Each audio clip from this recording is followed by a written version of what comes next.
Tergantung pemeriksaan kemarin dan pengembangannya seperti apa. Jadi ada dua kemungkinan itu saja.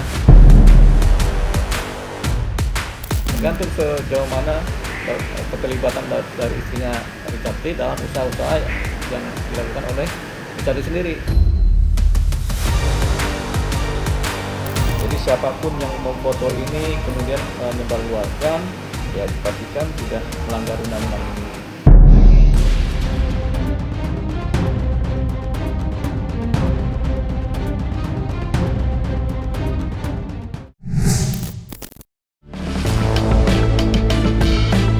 Kisruh perseteruan panas yang melibatkan Dr. Samira Farahnas alias Doktif dan Dr. Richard Lee tampaknya masih jauh dari kata usai.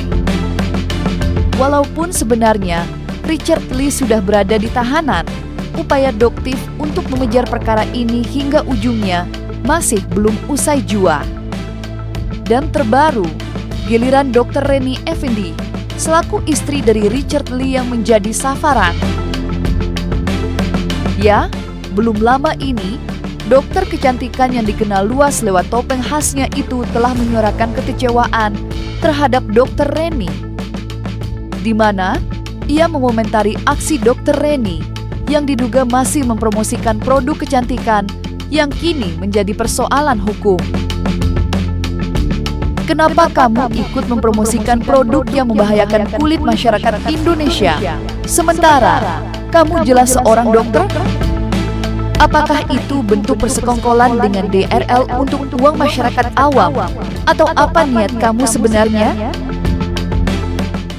Jadi DNA salmon itu ya, secara jurnal memang terbukti dia itu mempercepat penyembuhan sel-sel kulit dan juga mempercepat regenerasi sel kulit. Jadi dia itu merangsang peremajaan kulit, skin healing, kayak perbaiki skin barrier. Fungsinya banyak banget guys. Jadi hari ini aku mau contohin gimana sih cara pakainya DNA salmon itu. Karena masih banyak banget yang tanya gimana sih dok cara pakainya kayak gitu. Nah, jadi kalau misalnya kalian nanti beli DNA salmon di rumah aja, kalian dapat kayak begini ya. Terus kalian buka kotaknya. Terus kalian dapat namanya aplikator sama serumnya. Jadi ini tuh nggak perlu dikerjain setiap hari ya.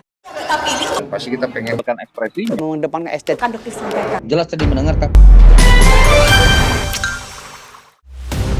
Dalam unggahan yang sama, Doktif pun turut menagih pertanggungjawaban dari Dr. Reni serta sang suami. Karena bagi Doktif, ia sudah melahirkan kerugian miliaran rupiah bagi masyarakat.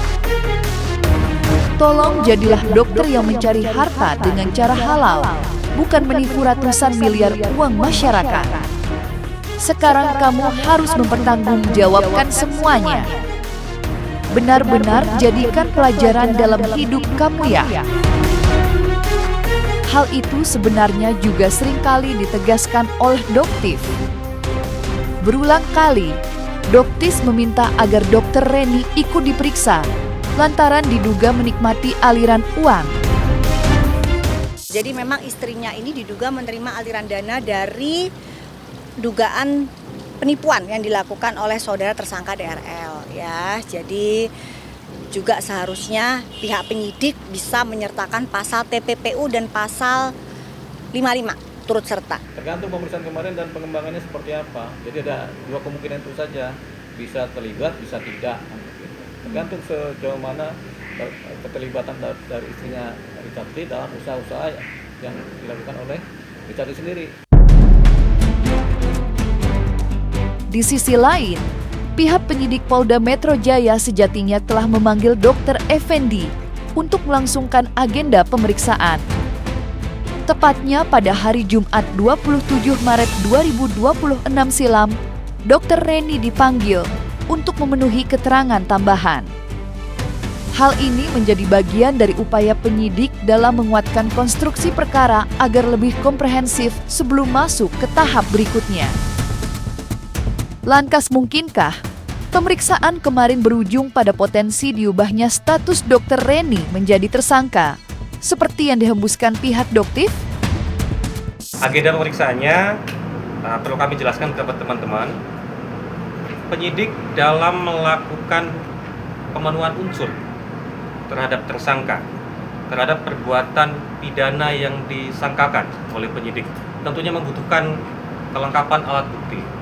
Selain keterangan ahli, bukti, juga ada saksi-saksi yang mengetahui. Seperti yang kita ketahui, istri dari saudara DRL merupakan pasangan ya, tentunya ada beberapa peristiwa-peristiwa yang diketahui oleh istri dari DR. Nah, tujuan penyidik saat ini adalah untuk mengumpulkan fakta-fakta tersebut, sehingga nanti bisa terkonstruksikan fakta-fakta dan menjadi kelengkapan alat bukti lain yang bisa digunakan untuk proses kelengkapan berkas dan nantinya akan jadi persidangan.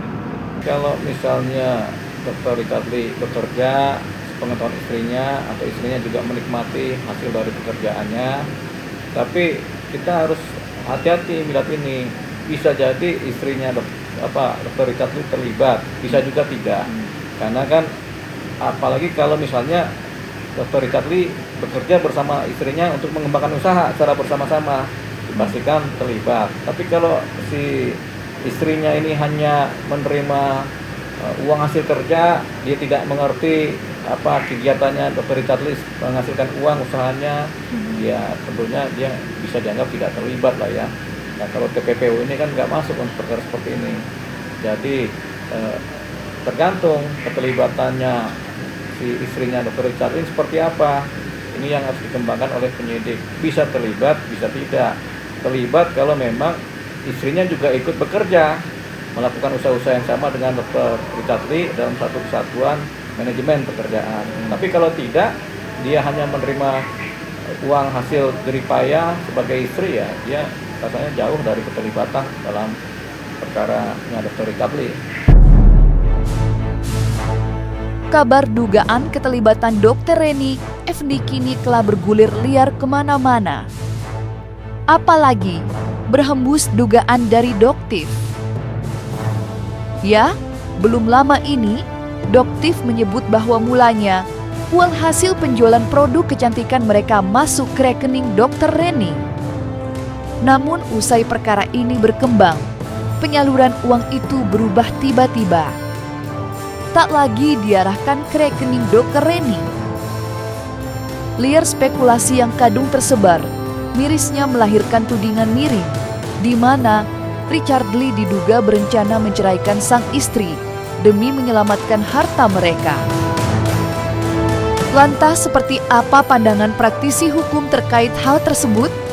Sebelum naik sidik, sebelum kasus ini berkembang, semua penjualan produk-produk DNA Salmon, White Tomato, stem cell, atau yang di kliniknya itu masuk ke rekening DRE, istri dari DRL, ya masuk. Nah, setelah menjadi naik sidik dan besar kasusnya, rekening ini dirubah menjadi rekening CV. Ya, jadi di situ diduga emang ada upaya untuk menyembunyikan.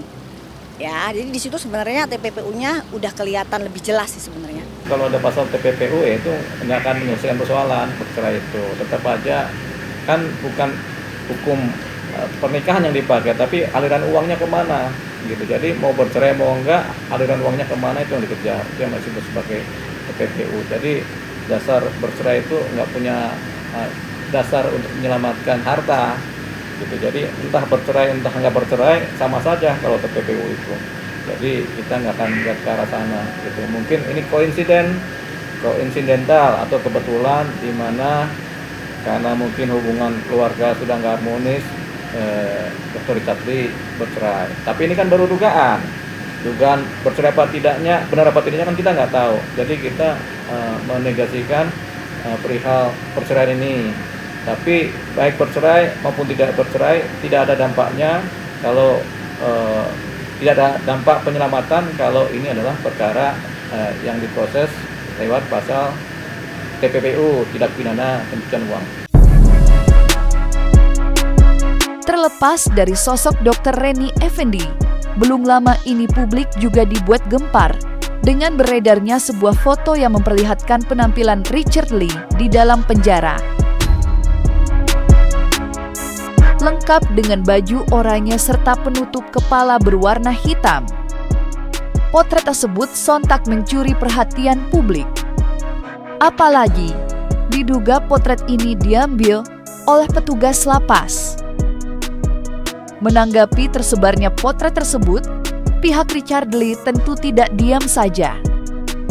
Karena tak butuh waktu lama, pihak Richard Lee sontak mengambil langkah tegas dan melaporkan hal tersebut ke Propam Polri. Lantas, Seperti apa pandangan praktisi hukum Deoli Payumara terkait aduan yang dilaporkan oleh pihak Richard Lee ke Propam Polri? Jadi sebenarnya memotret atau memfoto seseorang tanpa izin, kemudian menyebarluaskan foto tersebut tanpa izin, itu sudah merupakan pelanggaran privasi seseorang. Jadi kalau sekarang itu di Indonesia itu ada undang-undang perlindungan data pribadi, termasuk foto diri dari diri itu juga, atau wajah itu kemudian dilindungi oleh negara, oleh undang-undang. Jadi dimanapun, di tempat manapun, kalau ada orang memfoto seseorang tanpa izin, tanpa sepengetahuan yang bersangkutan, kemudian disebarluaskan, itu sudah masuk kepada ranah pelanggaran undang-undang perlindungan data pribadi. Jadi termasuk tindak pidana itu tanpa izin ya. Nah, apalagi ini di dalam ruang tahanan yang memang kemudian betul-betul dijaga privasinya, begitu. Jadi di tempat umum aja tidak boleh, apalagi di dalam tahanan. Jadi ini memang ketika Dr. Richard Lee atau keluarganya melaporkan, mereka sudah benar melakukan upaya-upaya hukum untuk kepentingan pelindungan pribadi dari Richard Lee. Jadi siapapun yang memfoto ini kemudian menyebarluaskan, ya dipastikan sudah melanggar undang-undang ini. Oh ya, nanti masih dijadikan pendalaman, informasi itu nanti masih dalam pendalaman ya sama Propam sendiri. Nah, nanti masih dalam penyelidikan itu oleh Propam. Ya, nanti silakan kami kabarkan ya. Nanti selesai pemeriksaan akan kami update lagi. Nah, kalau ini yang terjadi di mana ada foto tersebar, berarti kan kalau yang itu dilakukan oleh pihak penjaga tahanan, ya berarti kan mereka melanggar aturan-aturan kepolisian. Sudah diatur itu, tidak boleh itu privasi yang ada di dalam tahanan itu tidak boleh disebarluaskan oleh, apalagi oleh si penjaganya. Sementara itu, pihak kepolisian Polda Metro Jaya diketahui telah memperpanjang masa tahanan untuk Richard Lee. Ya, guna menuntaskan kelengkapan berkas perkara yang hingga sampai saat ini belum siap dilimpahkan ke kejaksaan, penyidik pun mengajukan perpanjangan masa tahanan selama 20 hari ke depan. Seperti diketahui, bila selama 20 hari ke depan, pihak kepolisian juga belum berhasil melengkapi berkas, mereka masih memiliki wewenang untuk memperpanjang masa tahanan sekali lagi. Yang berbeda, dalam perpanjangan kedua berdurasi selama 40 hari. Lantas seperti apa penjelasan Kompol Andarura Hutomo terkait langkah memperpanjang masa tahanan Richard Lee? Proses tetap berjalan. Penahanan ketika 20 hari akan kita lakukan perpanjangan penahanan sesuai keperluan dan sampai berkas dinyatakan lengkap oleh kejaksaan. Ketika menurut tahapan tahanan pertama tahapannya 20 hari. Jika dirasa membutuhkan waktu tambahan untuk pemeriksaan, kelengkapan penyusunan berkas, dapat diperpanjang selama 40 hari lagi. Jadi sesuai dengan koordinasi antara penyidik dan kejaksaan ya. Ketika dirasa lengkap, berkas dirasa lengkap, maka tersangka dan barang bukti akan dilimpahkan ke kejaksaan. Karena masih proses, termasuk hari ini adalah langkah penyidik untuk melengkapi berkas itu. Ya, saya sampaikan kepada teman-teman, pada masyarakat di sini Polda Metro Jaya profesional dalam menangani laporan dari masyarakat. Untuk itu hari ini pemeriksaan saksi dan segala pemenuhan alat bukti lainnya merupakan bentuk kami profesional dalam menangani laporan masyarakat.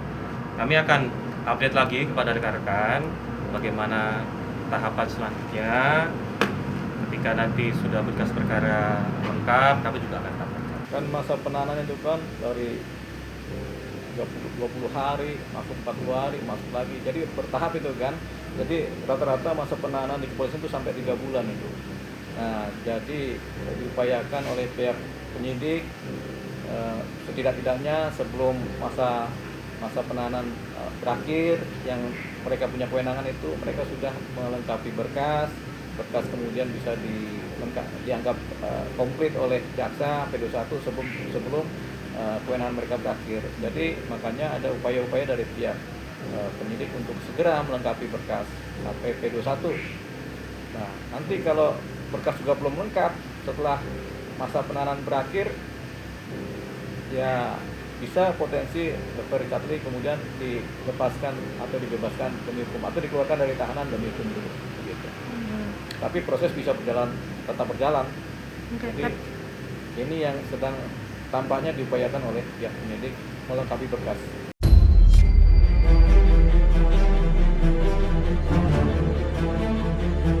Nah, selesai sudah, Cumi Lovers. Jangan lupa untuk like, subscribe, dan juga share channel YouTube Cumi Cumi.